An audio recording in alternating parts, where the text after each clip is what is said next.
Children, welcome to the online classes. I am Mr. Oberna, a social science teacher. This year I am going to take social sciences for you. Here you have studied social sciences in previous classes.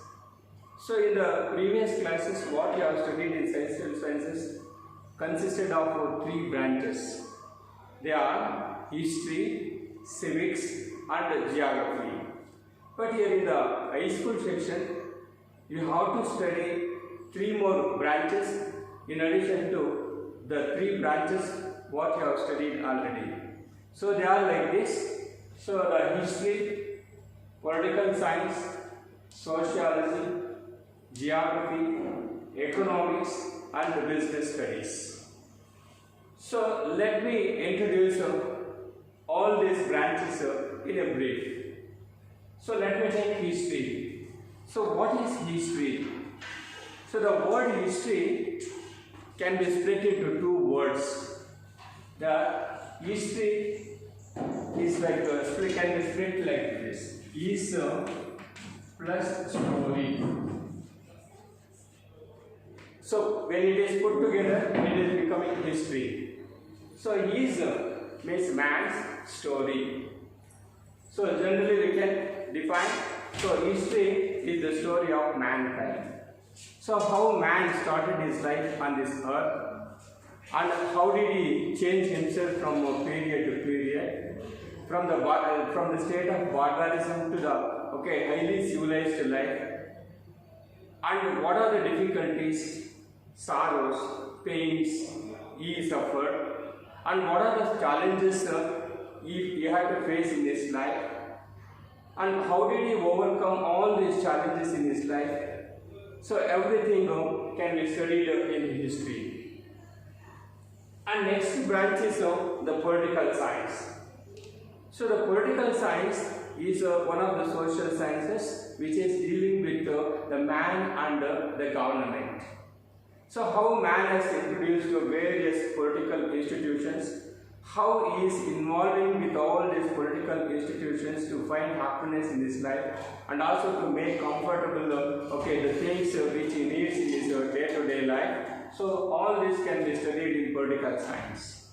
So and especially the political activities of man, so how he is choosing the leaders and how the governments are formed and how the governments are functioning at different levels, and what are the duties and responsibilities of citizens. At the same time, what is the relationship between government and man, and how man has to cooperate with the government, and also the government how it has to take care of the welfare of the people. That is all studied in this science, political science.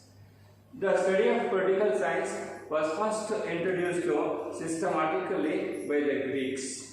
Here the Greek philosopher Aristotle is considered as the father of the political science. Even the history was also started by the Greeks only. Here the Greeks historian Herodotus is considered as the father of history. The next branch of social science is sociology. So what is the content of sociology? And sociology is going to study about man and society. So man is a social being, you know that. It means he cannot live alone. He is always willing to live with other fellow beings. So that is why the society came into be evolved. He has created society. And how man is living in the society, and how he is trying to find happiness being with other fellow beings. What are the important social institutions he has created for his well-being, and how he is coordinating with all these social institutions, and the role of the social institutions in the welfare of man. So that is all, and even social processes, social movements, social problems, everything can be covered in this branch of social science, that is sociology. Here the Auguste Comte is considered as the father of sociology. The next branch is geography. So geography can be split into like this. Okay, geo plus graphy. Geo means earth and graphy means studies. And here the geography is the subject which studies about the earth. In relationship with the man, so all the features, political features and physical features of the earth are studied in this geography. The next branch of social science is the economics. So what is economics? So economics is the study of the daily economic activities of man. How man is engaged on work, either one or the other work, what purpose he is engaged on work, and while engaging on a work, how he is earning the money, and after earning the money, how efficiently he is utilizing to fulfill all his basic requirements. Here we know the human wants are unlimited. The means to solve these wants are very less. And economics is going to study how man is fulfilling unlimited wants with the limited means is the subject matter of the economics. Here Adam Smith is one of the ancient economists. He is considered as the father of economics. The next branch of social science is the business studies. So what is business studies? Here the business studies is one of the social sciences. It is going to study about the various goods and services produced, and these goods and services are made available to human beings. So this is the content of the business studies. So like this, you have to study the 6 branches in the high school section in social sciences. These are called as the branches of social sciences. Now let me take the first lesson in the social science. So I am going to begin with the history. The first chapter in history. So that is called as the sources of history. Yes. So what are sources? How sources are very important to write history, and how the historians are using these sources and created our own history. These are very interesting to study. So here for the well-being of man, he has created so many things in his life, and he has established forts for his own defense, and he has built many temples where he conducts religious practices, and he has built canals, irrigation canals, and bridges, and also he has produced a variety of written documents also about his life in course of time. Whenever he found the leisure, and whenever he brought the languages in the form of writing, he started documenting about his life, about his social life, religious life, and economic life, and even the cultural life of man. All the things are brought in the form of writing, so they are called as written sources. Similarly, there are oral sources also. So oral sources, they are not in the written form, so they are passed from one generation to another generation through mouth or words. So all these are called as the sources, are the evidences, are ingredients required to write history. Then what is a historian compared to? A historian is compared to an advocate. Why is he compared so? So, an historian is equal to an advocate. An advocate is going to collect all the required evidences and arguing in the court and find success. In the same way, the historians are going to collect all the available information and they will have thorough examination over them and analyzing the fact. Afterwards they start writing the history. In this way the historians are equal to the advocates. And how is history being written? So history is based on the evidences. Without evidences, history cannot be written. Even if history is written without evidences, it is very difficult to convince the readers.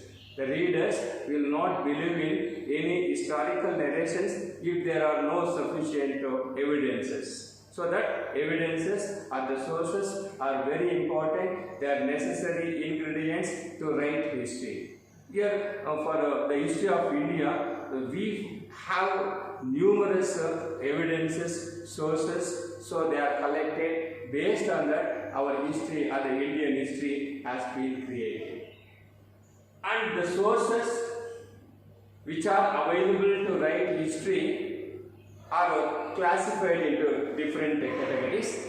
Let us have a look over that.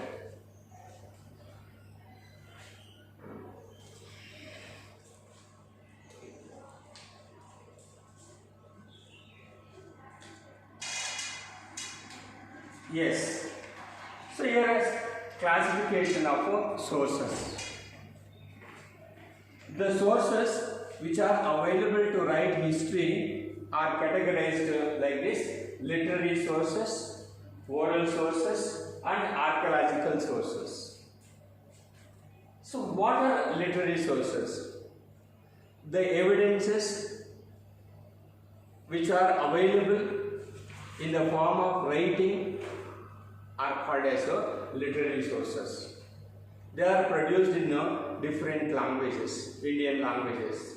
Okay, they are in Kannada, Tamil, Telugu, Marathi, Hindi, Gujarati, Varisi, and Bengali. In almost all Indian languages, the books are produced about the living conditions of the people at various stages, and these are called as literary sources. And the literary sources are further divided into native literary sources and foreign literary sources. So what are the differences between these two? The native literary sources are the sources, are the evidences, are necessary ingredients produced by our own people, are indigenous people. Okay, all the written materials produced by our Indian authors are called as native literary sources. And next one is the foreign literary sources.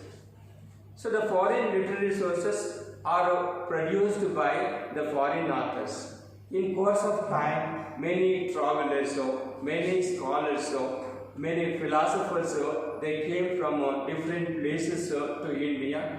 They stayed here. They observed the living conditions of Indians, and all their experiences they brought in the form of books, and they are called as the foreign literary sources. So later we will discuss which are the important native literary sources and the foreign literary sources. And next is the oral sources. I told you already, the oral sources, they are not in the form of writing, or they are not in the form of any materials. They are just passed from one generation to another generation through mouth or word. So they are like this, the folk legends. So legends means, for example, about Bangalore. There are many the stories regarding the city of Bangalore. Similarly, so there are many stories regarding Shravanabellagoda, Sringeri, and many spiritual places. So they are called as legends. The stories pertaining to a place or pertaining to a city is called as legends. And folk stories. Stories about the great person about whom we do not have written records. They are simply passed from one generation to another generation. For example, so when we take the Vijayanagara kingdom, there are many written evidences regarding the great ruler of Vijayanagara kingdom, Krishnadevaraya. But at the same time,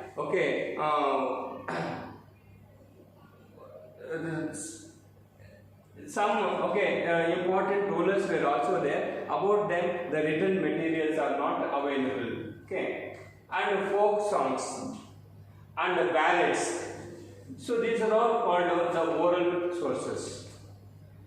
And next one is the archaeological sources. So archaeological sources are of three categories. They are the coins, inscriptions, and monuments. So we will discuss about each in detail afterwards. So totally, so these are the important or the categories of the sources.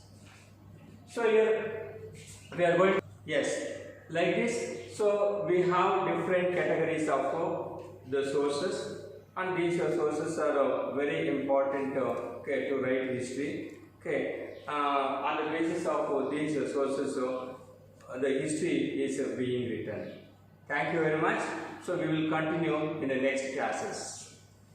And so whatever I have taught today, about that, I have given you questions. Please go through the slides and get answers for these. Thank you.